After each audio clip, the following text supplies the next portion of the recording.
DNA is read, it's replicated, and then these RNA organelles read that replicate of our DNA, or the bacterial DNA, and they make a protein from it. And then finally they have structures that allow them to move around. They have flagella, and they have pili. So I'd be surprised if you guys haven't heard those terms before, at least flagellum and cilia, right? So a good example of a flagellum is a sperm cell, right? It has this really long flagellum. And a flagellum is, in our bodies, it's an extension of the plasma membrane that kind of moves back and forth to propel a cell through some aqueous medium.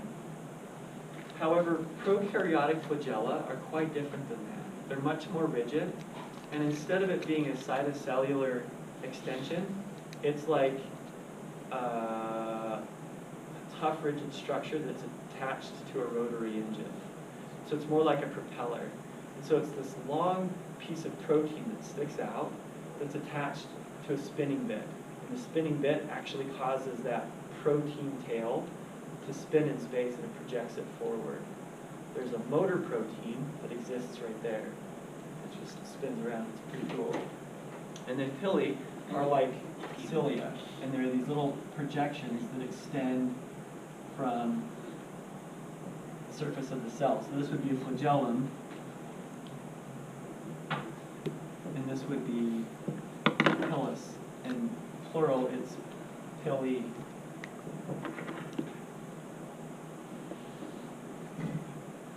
Now, I drew that on a sperm cell, and I shouldn't have, because sperm cells aren't prokaryotic, but you get the idea, right? So these are examples of prokaryotic cells, and we're going to look at prokaryotic cells in laboratory. And they really exist in three general formats. They exist as circular globs, or Coxy type, and that picture is a streptomyces. Do you guys know what streptomyces is? Or it's also referred to as streptococcus? Yeah, it's strep. It's a bacterium that evolves very, very rapidly in the presence of antibiotics. And so when you, like in hospitals, when there are antibiotic-resistant strep that just like blasts and kill a bunch of people, the reason is streptomyces, streptococci, evolve so incredibly quickly. Like there'll be some portion of that streptococcus population that's just naturally resistant to that antibiotic, and so the antibiotic will kill off all the things that aren't resistant and leave behind that one little bit that is resistant, and then it'll just have a heyday. This is bacillus. So a good example of this, of a bacilliform, which is a long, kind of linear, rod-shaped cell, is E. coli. So E. coli is a bacilliform bacteria. We know that E. coli is bad, right? It's the poop bacteria that you don't want to eat. And then this is called a spirochete. And a really good example of spirochetes is syphilis. Does anybody know what syphilis is? Yeah, it's an STD, right? So one of the most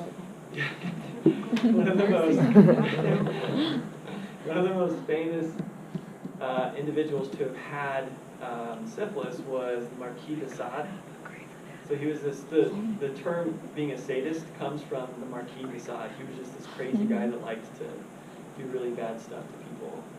But it makes you, syphilis actually makes you psychologically unstable. It makes you really, really crazy.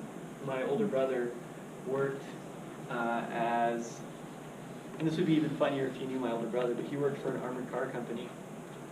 And he was in this shop, and he's an idiot, and he was ridiculing on the walkie-talkie one of the guys that was driving around picking up money. And so when they were picking up money, right, they're always armed. So they always have a sidearm, and they generally have a shotgun with them as well. So my brother was making fun of this guy, and the guy had a shotgun, so he came back and like racked a shell and pointed it at my brother and called him out. And that was all a product of, as we came to find out, this guy had syphilis. It just made him like super unstable. So I guess the moral of that story is don't get syphilis. It's really bad. Makes you do Jumped in crazy, front of a car. makes you do crazy stuff. You jumped in front of a car. And the other moral is don't ridicule somebody that has syphilis because they can do He bad. had syphilis. Yeah, he did have syphilis. Oh my gosh. Okay, so this is what a prokaryotic cell looks like, right? So we have the capsule on the outside. This purple layer right here is the cell wall. And then inside the cell wall, there's this white layer, and that's the plasma membrane.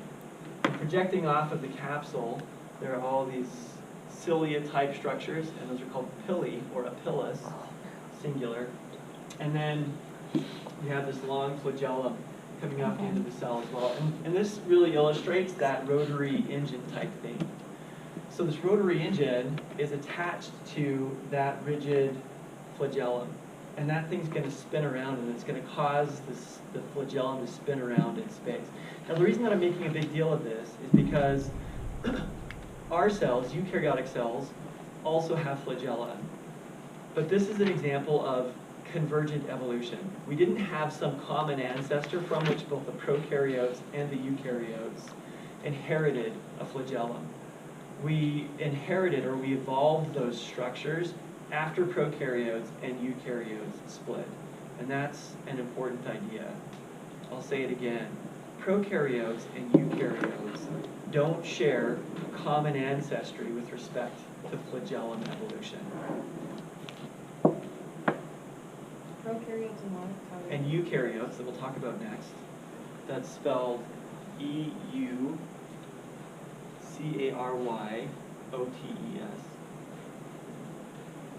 I was never in a spelling bee. I always felt like I should have been though. Yeah. Can you say that one I more time? will. So prokaryotes and eukaryotes don't share a common ancestry with respect to flagellum evolution.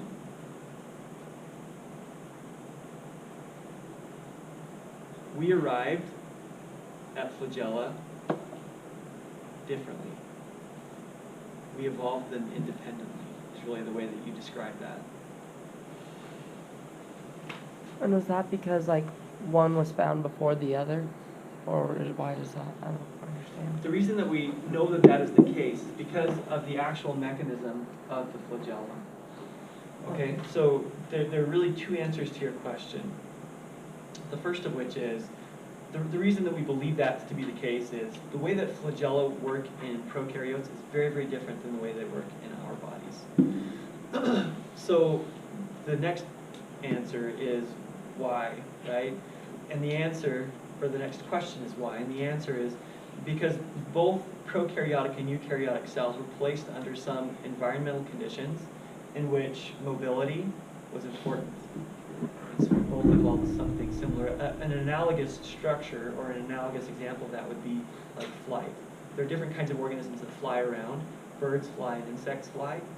But the way that they arrived at flight is very differently. Birds use their forewings. Insects use extensions of their skin. Yeah, Sophia. So where do you find the prokaryote? Like where do you find this Where do you find what at? Prokaryotes? at? Yeah, the prokaryote. Yeah, this cell. Like where do you find them? So prokaryotes are everywhere. Okay. I mean, they, like, if you were, and we will, if you were to take a swab of your skin, you would grow lots and lots of prokaryotes, especially if you swab your belly button. Belly buttons are disgusting. Yeah. Tons of bacteria in there. Most bacteria, though, aren't bad. Lots of bacteria are really, really good. They're just everywhere.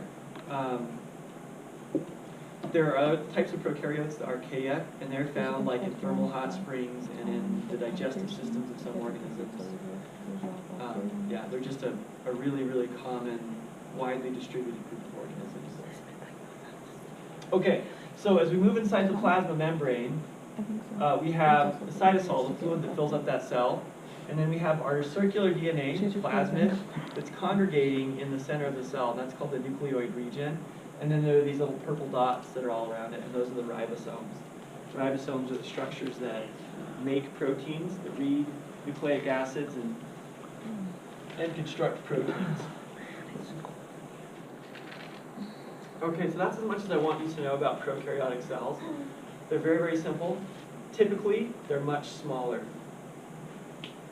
So there was the advent of a structure that really allowed eukaryotic cells to become much larger and much more complex than prokaryotic cells. And that is internal compartmentalization as a product of internal membrane. So really, the difference between a eukaryotic and a prokaryotic cell is eukaryotic cells have internal membrane. They have organelles that consist of or are surrounded by some plasma membrane. Now it's difficult to overstress the importance of the evolution of membrane inside a cell, because membrane inside a cell allowed cells to specialize and develop into tissues. This idea of compartmentalization led to the complexity of life that we currently see. It wouldn't have been possible to have multicellular organisms in the absence of internal compartmentalization and specialization. So the primary compartments within the eukaryotic cell are first and foremost the phospholipid membrane, right? That's going to surround everything. And then inside this whole plasma membrane, we have some goo. And it's mostly a water aqueous kind of solution, and it's called cytoplasm. It will also be referred to as cytosol, protoplasm sometimes. Inside the plasma membrane, there is a nucleus. And that nucleus directs, right, the functionality of the cell, kind of.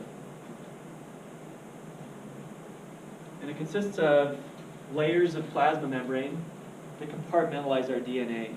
Now that compartmentalization of DNA is important because it becomes a protective structure. We don't want our DNA changing. DNA changing is a mutation. Generally speaking, mutations are bad. So the way that we protect our DNA is by holding it together inside the nucleus. Another compartment is called the endomembrane system. And the endomembrane system is like the workhorse of the cell. It does all of the other things that the nucleus wants it to do. It constructs proteins, ships proteins, moves things around the cells. They're really, really important. Now there's one more structure that isn't part of all cells, but is an important structure, and that is the plant cell wall.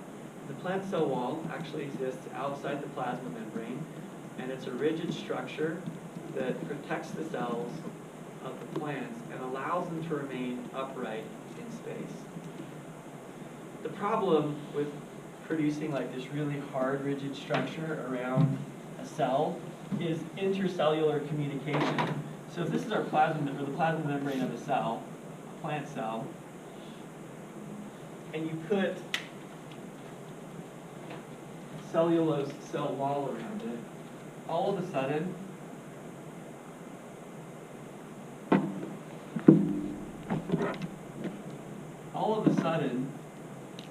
that cell becomes an island, right? It can't pass chemical messages from inside the cell to outside the cell to an adjacent cell because it has this wall in between them. So the way that plants have gotten around that is they've actually evolved pores inside the cell walls, and those pores are called plasmodesmata. So there's a little pore, and these pores actually exist all over the cell wall. There's a little pore right there. I know we're going to run into problems of resolution again because I'm drawing this really small on the board. But what happens is the plasma membrane actually grows in between those plasmodesmata, and it'll grow over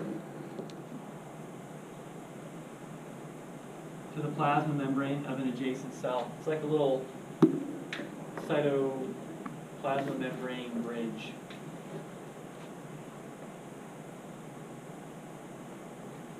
those plasmodesmata really facilitate intercellular communication.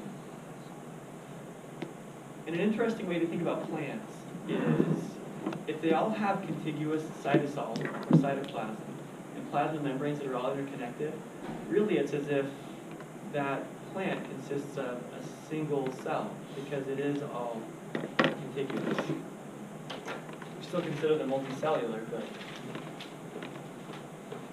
but it's as if they are unicellular. Okay, so this is an animal cell, this is a plant cell. You can see that they look very similar. They both have these large nuclei in the middle, this gooey stuff around the nucleus that's called endoplasmic reticulum.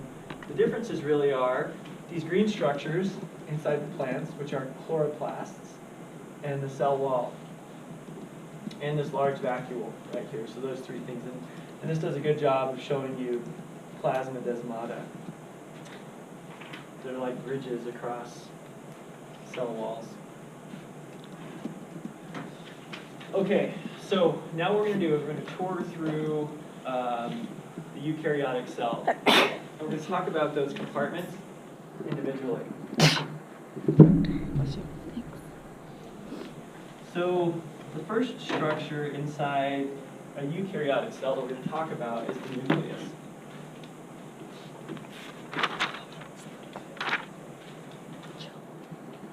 So classically, the way that we describe the function of the nucleus is as like the control center for the cell, right? It directs all cellular activity. But I really feel like that overstates the importance of the nucleus. Really, the nucleus is responsive. What happens is a cell receives some chemical signal, and then the nucleus is able to respond to that chemical signal. For example, let's say a region of our body begins to grow. We begin some strength training exercise, and we need more muscle mass in regions of our body. As those cells are damaged through our exercise, nuclei can be responsive to that damage and generate more protein production. It's not as if they're these brilliant little organelles that are thinking, you know what, I think it's about time for us to start strength training and let's start building some muscle. They're more responsive rather than being controlling. But we'll adopt that